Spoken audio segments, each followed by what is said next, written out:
はいどうも、市川の便利屋です。本日は港区にあります一戸建てのお家周りの草抜きの仕事をさせていただきました。サムネイルにありました通り、苔を剥がすという作業をまずはやっております。いつもね持っているこのトンボのね裏側を使ってタイルの上に広がっている苔を剥がしていく作業をしております。普通草抜きでは苔は作業対象にはならないんですけども、今日は草がそこまでなかったのと土の上ではなかったので、そのまま剥がさせていただきました。というのも、土の上だったら土を取ってしまうことになりまして、土の量が減ってしまうんですね。お庭の土が減ってしまうので、そういったことはよろしくないなというのと、苔を生やしておいた方が草が生えにくいっていうのもあるので、普通は取らないんですけども、今回はタイルの上にはびこった苔ですので、これは取った方がいいなと思ったので剥がさせていただきました。そして新しい技術をちょっとね試してみたかったのがありまして、今ね釜の先っちょを使って、この隙間をほじくっている作業ですね。でタイルの表面の方はこの釜の背中の部分を使ってこう剥がしていくっていう作業をしました。あまり強引にゴリゴリやってしまうと今度タイルを傷つけてしまうので、完全に取ってはいないんですけども、目立つものは剥がしていこうかなと思って剥がさせていただきました。結構の土がね風とかで飛んできたものがあって、その上に苔が生えてきたっていう感じですよね。結局だから土も結構あったんですけども、この辺り撤去させていただきました。で今回ご依頼主さんのご希望もありまして、抜いた草を撤去してほしいということだったので、草を抜いた後袋詰めして市川まで持ち帰るまでが仕事となります。基本的にはいつも抜いた草は各ご家庭で捨ててもらうっていうことをお願いしてるんですけども、今回のお客さんは自分で捨てたくないという希望があったんで、1袋2袋ぐらいだったら持ち帰りますよとお伝えさせていただいておりました。でそれぐらいで済んだので、持ち帰ることができましたね。今回は自転車ではさすがに来れなかったので、都営新宿線でやってきましたね。だいたい50分ぐらいかかりましたかね。なかなかの旅行だったと思います。ですのでですね、せっかく今回高輪台までやってきまして、いろいろなんか大都会を感じたので、この動画の最後に高輪台から高輪ゲートウェイに至るまでの、ちょっとした散歩した映像もおまけでつけておりますので、よければ旅行動画として見ていただけたらなと思います。よろしくお願いします。お家周りですので4面あるんですけども、僕はいつもやらせていただく順番としては一番簡単なところからやりますね。あと目立つところですね。玄関周りとか目立つところをまずやっていきますね。というのも、まずはお客さんがですねよくもしかしたら行き来するかもしれないので、行き来するたびにちょっと玄関のね玄関周りの様子が変わっていくのを見ていただいて、その反応を見てですね、どの程度やれば喜んでくれているのか、そのあたりちょっとリサーチもしたいので、まずは玄関周りよく通るところからやっておりますね。今対峙しているのが今回の一番の強敵ですね。アカメガシワですね。結構1メートルぐらい伸びていたので、まずそれをですね、引っこ抜いたらすぐ抜けたんですけども、やはり木ですので幹がやっぱり硬いんですよね。そうなると袋に入れた時にね突き破っちゃうので、まず今他のつるね毒ダミを入れてちょっとクッションにしてから、中にアカメガシワの粉砕した木をですね、折った木を入れていきましたね。このようにして袋を破れないようにコーティングしてから入れるっていうね、袋詰めしていく作業のね順番って大事ですね。特に今回電車にこれ乗せて持って帰りますので、途中で突き破ってですね、もうバラバラになったら大変なことになりますので、そのあたりは念入りにプランを考えつつ袋詰めするっていう作業が必要だったと思いますね。これ草抜きあるあるなんですけども、このフェンスの周りね、隣の家とのフェンスすごい狭い時あるんですよね。これがまた取りにくいですよね。特に東京23区の場合だと建蔽率が80%、90% とかあるので、結構フェンスギリギリまで家が建っていることが多くてですね、なかなかその隙間に手を入れて取るっていうのができないっていうね。都会に行けば行くほどこういった狭いところが多いですよね。でも自分たちで、お客さんたちからするとですね、自分たちでこう抜くのが難しいから僕らに頼んでるわけで、決してね簡単な、草抜き現場ばっかりじゃないよということをやっぱり思い知らされましたね。だからこそお仕事をいただいているということを念頭に入れてですね、皆さんが面倒くさいと思っている作業をやらせていただく、そして面倒くさいからこそ仕事になるんだということをやはり実感しますね。さあそうこうしているうちに表面が終わりまして、この裏路地の方ですね、こちらを草抜きをしていくわけですけども、結構銭苔が生えてますね。先ほど言った、苔っていうのは他の草のね発育を阻害してくれますので、銭苔は置いてですね、その周りの草をですね、取っていくっていう作業ですね。いつもの得意のこのふるいに分けていく作業っていうのをねやってもよかったかなとも思うんですけども、ちょっとやっぱ土の状態見ると一昨日雨が結構降りましたので結構ドロドロなんですね。この泥だらけの状態ではふるいはなかなか難しいんですよね。ですので今回の作戦は、銭苔の間の草を地道に取っていくということですね。草の量もそこまでなかったので今回はこれで良かったんじゃないかなと思います。はい、これあと皆さんにお伝えできないんですけども、割と猫のおしっこの匂いがしましたね。はい、都会の猫っていうのはこういった家の隙間で行き来して自分たちの縄張りをいろいろねマーキングして示しているんでしょうね。ですのであまり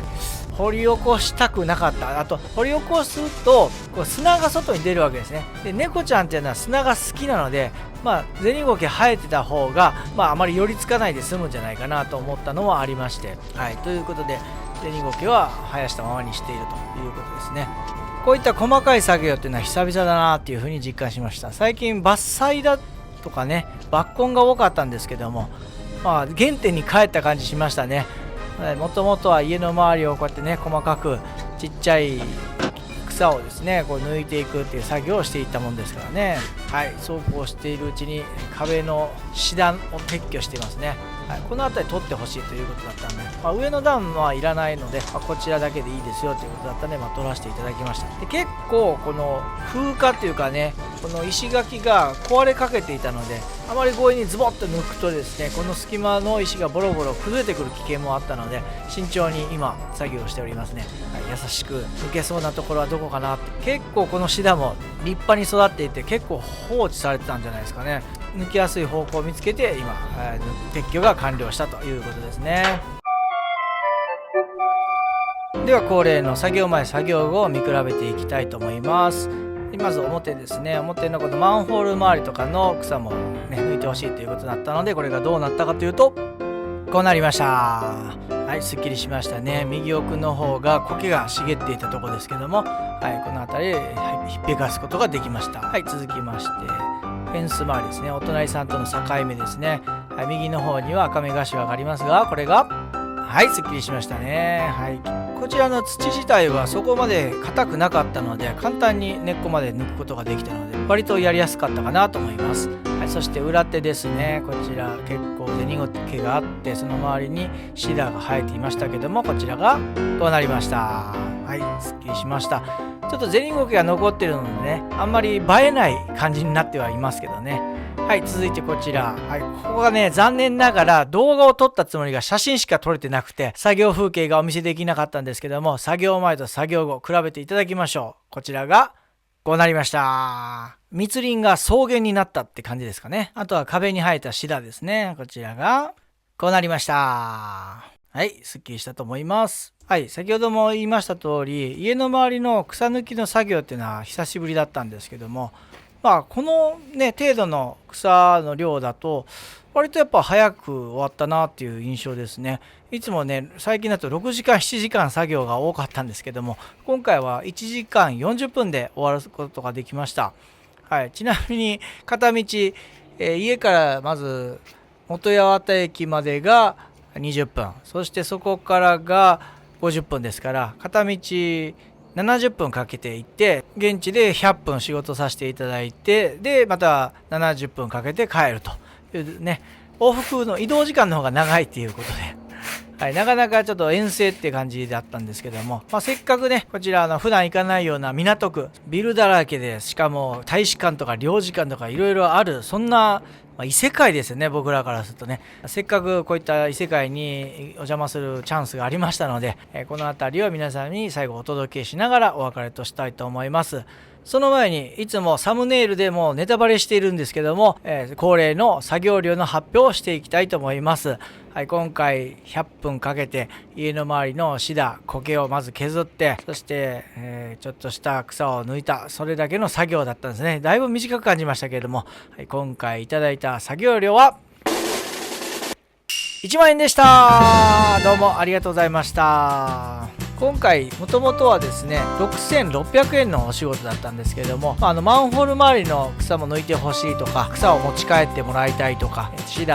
壁に生えたシダを抜いてほしいとか、ちょっと追加作業がありましたので、結局8000円で仕事させてもらうことになってたんですけども、作業後のこの仕上がりを見てですね、お釣りはいらないわよと言ってくださいまして、1万円を持って帰ることができました。なんかこういうお心づけで自分のやった作業に対しての評価が現れてくるなとか、喜んでもらえたんだなということを実感することができたので、よかったなと思いました。こんな感じでこのキャリアにね乗せて、段ボール乗せて、で作業道具乗せてで持って帰らせていただきました。はい、そのキャリアを引きずりながら今高輪ゲートウェイに向かっている最中ですね。はい、非常に晴れててすごく気持ちいい日だったなと思います。暖かかったし、はい、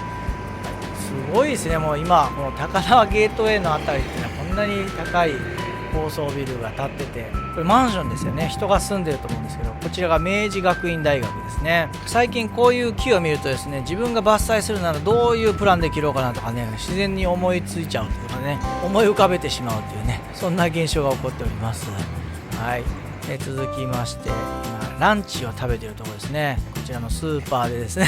惣菜を買いまして、ささみのカリカリ揚げっていうのと日高昆布のおにぎりを買いましたね。なんかこの港区で買うとなんか高級な食材に思えてきますね。実際若干高いぐらいかな、そこまで変わんないんですけども、はい、でご飯食べてですね、こちら高輪ゲートウェイの駅前のビルを今建設中ですね。もう最近なんかこういう超巨大建物っていうかね、建造物を見ることなかったので、すごく度肝抜かれております。もともと墨田区に住んでて東京に住んでたんですけどもはい、なんかびっくりしますね。